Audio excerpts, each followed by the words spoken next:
All right, hello there. We are here today doing the CL00 experiment, Hello Neurons, with the Cortical Labs CL1, which I've had the pleasure of working with for a couple months now. Let's dive in.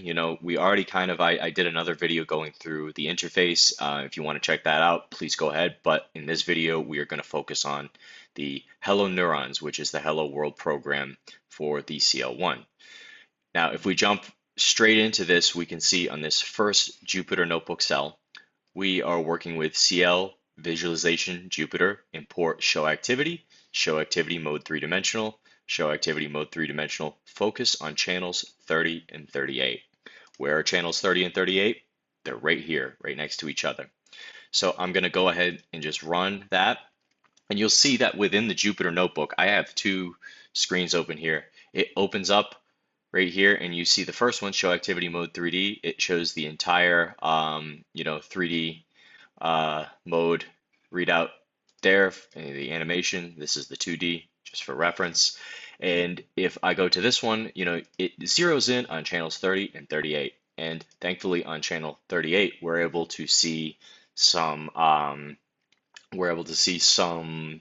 activity, some spike readout activity happening. Now we're going to jump right down to this next one, and we will see it says import CL with CL open as neurons, neurons.stim. So this is a stimulation, so we're stimulating a pair of channels with a time burst of stims.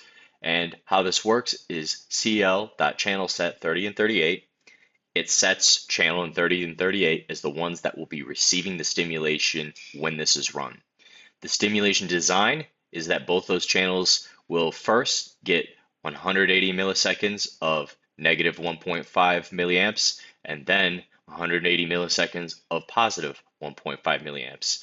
And the burst design here is, so the cadence, so the time right here is 15 times at a frequency of 25 hertz.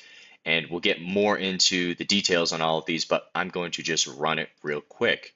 And you'll see right there, we see these stimulations on 30 and 38 begin to happen. Now, down here in the breaking it down, that's kind of what we just went over. It's really important to note, this is something that can kind of get you here, is on burst design, we're going the cadence and then followed by the frequency in hertz. So that's just important to note. It isn't, at least I don't believe it is not 30 and then this is 38. It is both 30 and 38 get stimulated, as the program runs that, and then, it runs kind of as it is. So it's good to know, and that kind of goes into it here if you want to dig more.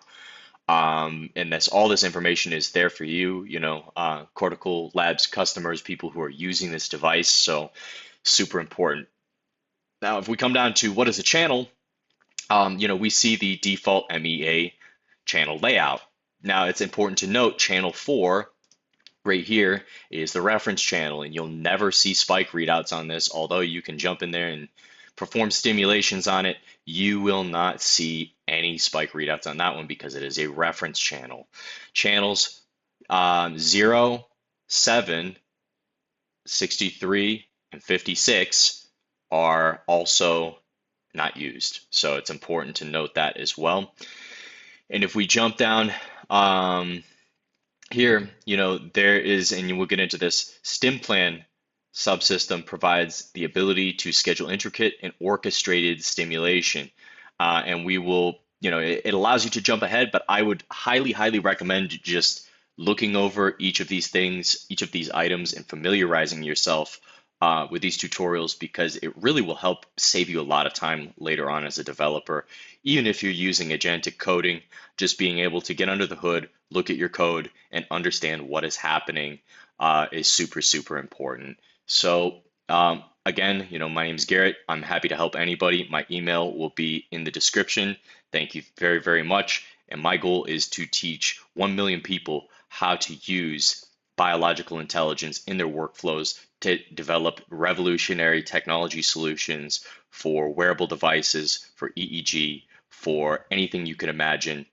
And we will begin a whole revolution here. One of the biggest revolutions computing has seen in over 50 years. So thank you very much, and we'll see you in the next video for the next tutorial.